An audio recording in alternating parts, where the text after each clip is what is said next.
Jake. And what's it been like to report there? Have you had the freedom to report whatever you want to report?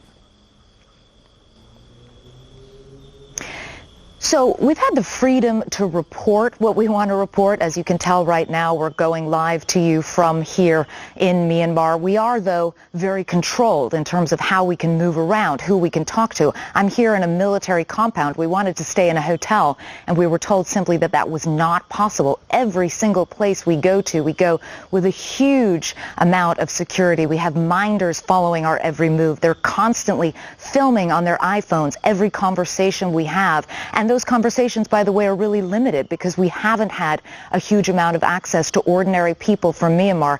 And I just want to give you a little bit of a sense, if I can get this clip up, of what it's like trying to report here. Take a look.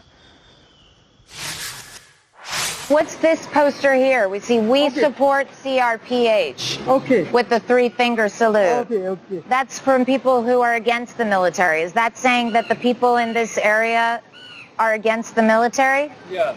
Maybe not sure, because some demonstrators go around the Yangon and shouted demonstration. Can we maybe talk to some of the people? Can we ask them? Not sure, because this country is security. I'm not sure, because I just for interpretation. Your samples. Okay. I'm wondering, there's some people over there. Maybe we could go and talk to them. Oh, okay. So. The security forces told me we shouldn't stay for a long time here for our security. For our security. Yes.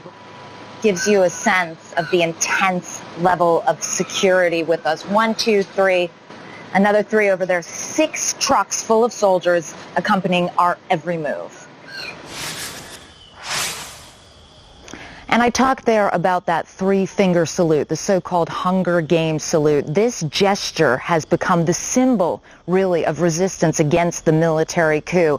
And even when we were out on the streets with all that military people around us, with all those minders around us, people would come up at any available opportunity and flash that salute at our camera. They want the world to know what they are going through, and they want more people out there telling their story, Jake. Clarissa, why would the military let you in? Well, the military has its side of the story, too, and up until now, they've been largely tight-lipped about what that is. Essentially, what they want the world to know is that the protesters have become much more violent. The protesters are using Molotov cocktails. They're using slingshots, which, again, is no match for the assault rifles that the Myanmar military is using.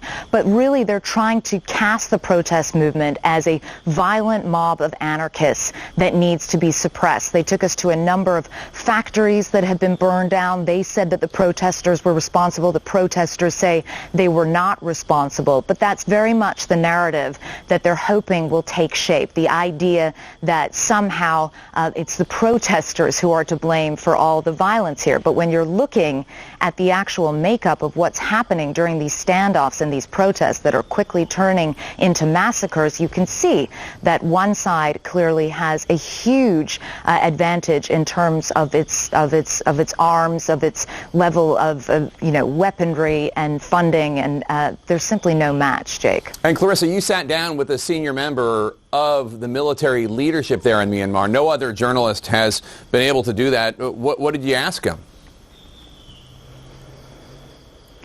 Well, we had a lot of things to ask him, and it was a pretty uncomfortable interview, to be honest. So we wanted particularly to drill down on the number of innocent civilians who have been killed. More than 550 protesters, pro-democracy protesters, most of them unarmed, among them 44 children, Jake. That's according to the United Nations. So we really wanted to get some sense of how on earth the military could justify this. We went to him specifically at one point with a very specific piece of video that shows a young activist being killed in cold blood, to give him a sense to explain how on earth such a brutal killing could possibly be justified. Take a look.